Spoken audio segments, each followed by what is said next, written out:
Back in the early days of Yu-Gi-Oh!, tribute summoning was pretty popular. Most decks played a few good tribute monsters, things like Aeronite Parshath or Jinzo or some of the early Monarch cards, but there were others as well. Tribute summoning was a pretty prominent mechanic in Yu-Gi-Oh! However, as non-tribute summoned monsters' effects got better and as we got more summoning mechanics like Synchros and Xyz and Link monsters eventually, tribute summoning became a lot less popular, and the tribute summoning decks that were out there had to have a lot of support for players to be interested in them.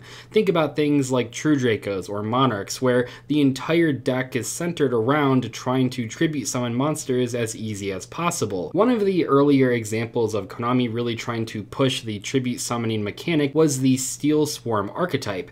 These cards were primarily released in Hidden Arsenal 5 and 6, which came out back in 2011 and 2012, which was a pretty tough time for an up-and-coming Yu-Gi-Oh! Deck to make its debut unless it was very powerful. At the end of 2011, you had to compete with Tengu Plant and Dino Rabbit, and then in 2012 you had Windups and Dino Rabbit and Inzectors, as well as a variety of very good rogue decks. In today's video, I wanted to talk about the main Steelswarm archetype and why pretty much no one remembers it. Now, this deck technically has gotten support over the years because with the release of the Evil Swarms, most of their support cards mention L-Swarm, which does work not only with the Evil Swarm cards, but also with the Steelswarm cards. But as you'll notice as we go through here, the Steelswarm deck doesn't really play like Evil Swarms at all. There are a ridiculous amount of Steelswarm monsters in the game, so I'm just going to go through by their levels. We're going to start at the lowest and go to the highest.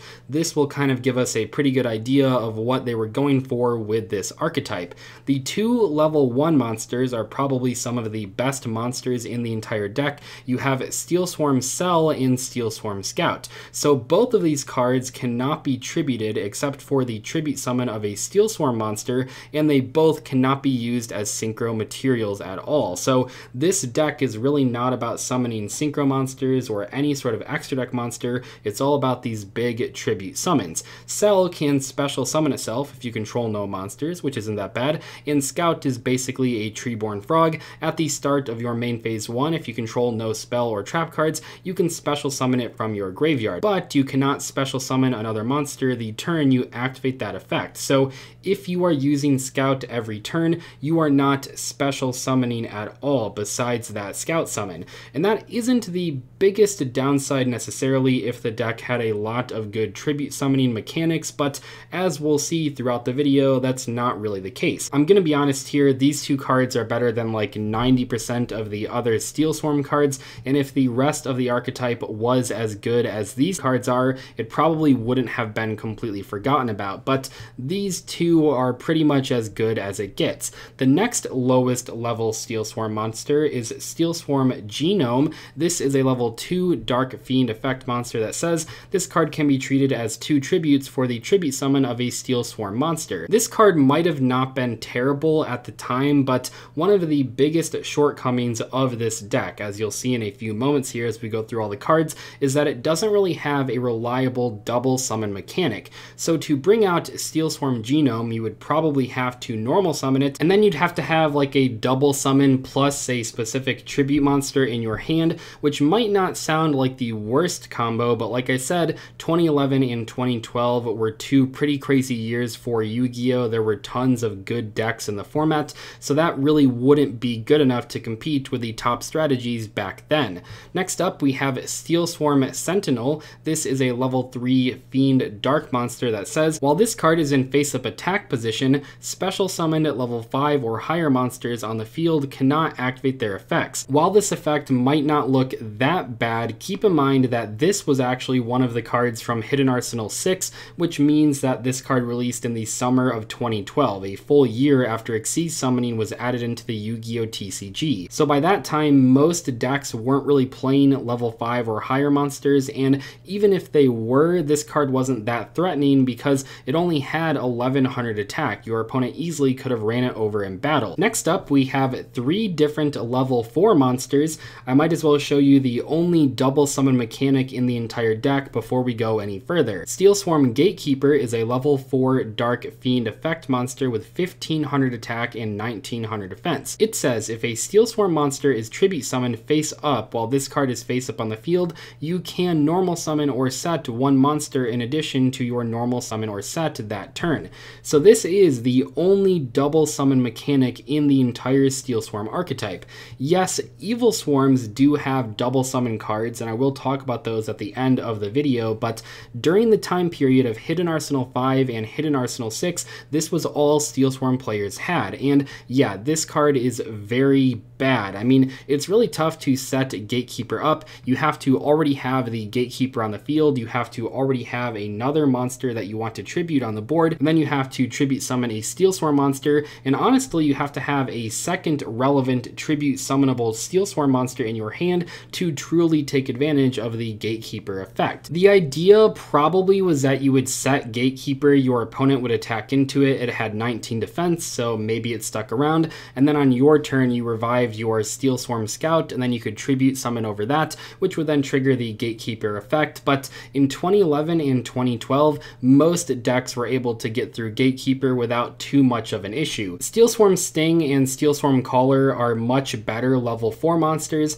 They are a bit different, but they have the same idea. You want to tribute summon using those cards to trigger their graveyard effects. Sting can pop a face-up Ritual, Fusion, or Synchro monster on the field, that's pretty good, and Caller can special summon a Steelswarm monster from your deck as long as it is level 4 or lower. Now I will say here with Caller that is a bit awkward with Scout, because if you revive Scout from the graveyard that turn, you would not be able to use the Steelswarm Caller effect because you aren't allowed to special summon other monsters.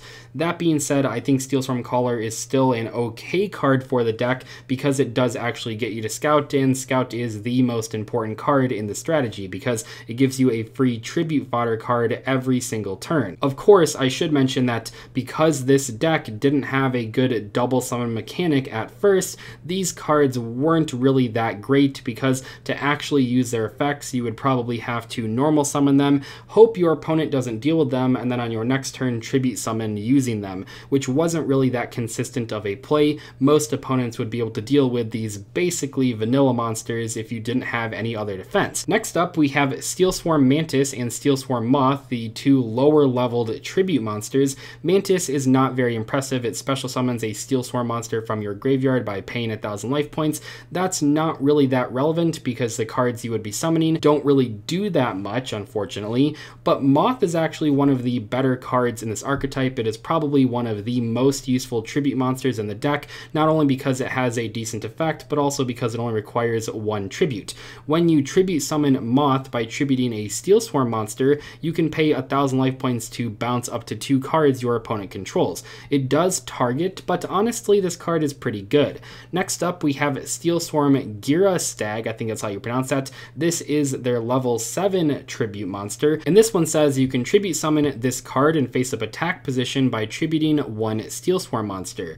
When this card is tribute summoned by tributing a Steelswarm monster or monsters, you can target one card your opponent controls, send that target to the graveyard, and gain 1,000 life points. I think this card is okay, but compared to Moth, it's pretty lackluster. Moth bounces 2 cards, while this one usually only deals with 1 card. You do have that little bit of flexibility here. You could potentially tribute 2 Steelswarm monsters, but I don't think that matters that much because honestly, getting 2 Steelswarm monsters on the board is a pretty tough challenge. So I think while this card is fine, Moth is probably better in most situations. And you'll probably start to notice a trend here as we go through the higher leveled Steelswarm monsters where they have to compete with Moth, a level 6 monster that bounces 2 cards. Keep in mind that these cards were released years after the original Monarchs. Yeah, we're not to the point of having the more modern Monarch support from 2016, but by this point we already had cards like Ryza and Caius and Mobius, very good tribute monsters that honestly have better effects than most of the Steelswarm tribute monsters, and they're a lot easier to use because you could play them in any deck. Moving on, we have the level 8 Steelswarm boss monster. This one says when this card is tribute summoned by tributing 2 Steelswarm monsters, activate one of these effects. Either destroy all monsters on the field except this card, or destroy all spell and trap cards on the field. Now this card might not look that bad, you know, it's a dark hole that doesn't destroy itself, or it's a heavy storm, but remember, summoning multiple tributes in a Steelswarm deck is no easy task. You do have Scout and you do do have Cell, but you can't actually use both of their effects in the same turn, because even though Scout is a card that can come back at any point in the main phase, you aren't allowed to special summon any other monsters the turn you use its effect. That counts both before and after you special summon the Scout. So you can't go like special summon Cell and then special summon Scout all in main phase 1 and then tribute summon for a big Steelswarm monster. So if you wanted to actually trigger this card's effects, you would have to pull some pretty crazy combo off, or your opponent would have to be playing a deck where they basically do nothing on turn 1 to allow you to set up and actually get some tribute fodder on the board. That really wasn't very likely though, so this card wasn't nearly as playable as some of the lower leveled Steelswarm monsters. And that's kind of one of the problems with this deck. You have these big tribute monsters at the very end. We actually still have 2 more to look at, but there weren't that many consistent ways to bring them out. Next up, we have Steelswarm Longhorn, a level 9 Dark Fiend effect monster with 3000 attack and 0 defense.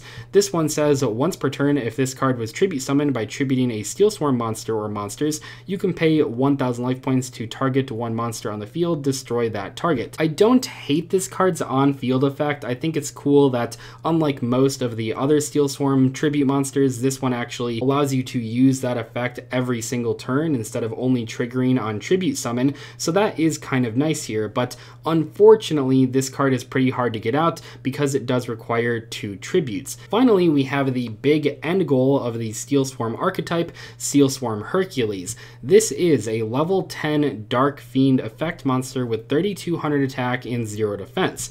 It says cannot be special summoned, requires 3 Steelswarm tributes to normal summon, and it cannot be normal set. Once per turn, you can pay half your life points, destroy all other cards on the field. I'm probably going to sound like a broken record here, but I'm going to say it anyway. This card is very difficult to get on the board. Putting 3 Steelswarms on the field without your opponent having like 1 interruption was pretty uncommon even back in 2011 and 2012. Keep in mind that so far, none of these cards have had any protection effects, so even if you do manage to summon them, you could get hit with like a Solemn Warning or a Torrential or a Bottomless or any number of interruption cards that your opponent might have been playing.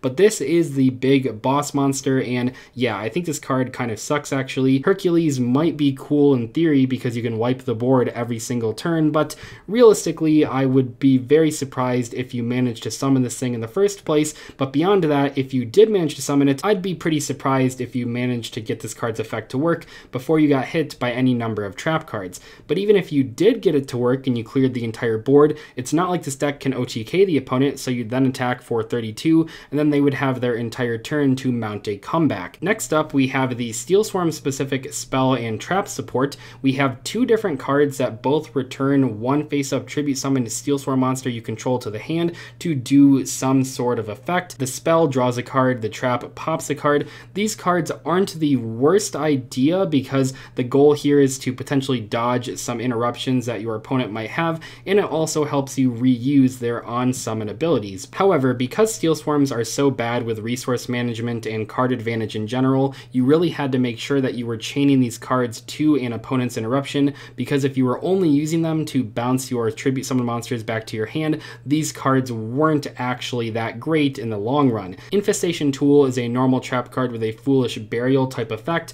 Basically, the only reason you would play this card would be to send Steelswarm Scout to the graveyard. Is that the worst way to send Scout? I mean, I guess not, but it's also pretty darn slow, and the actual boost that this card gives your monster is largely irrelevant. Finally, we have Infestation Ripples, a normal trap card that allows you to pay 500 life points to special summon 1 level 4 or lower Steelswarm monster from your graveyard. Now, this card isn't that bad, but it does require a bit of setup, and as you guys are already able to tell, this deck doesn't really have a lot of ways to actually specifically put cards in the graveyard outside of Infestation Tool. So if you don't draw Infestation Tool, but you do draw Infestation Ripples, you don't have a lot of control over what you can actually special summon. And believe it or not, that is all of the main deck Steelswarm cards. We have looked at all of the tribute fodder cards and the tribute summonable monsters. This is everything that Steelswarms have to offer, and that's pretty darn disappointing even back in the day. I mean,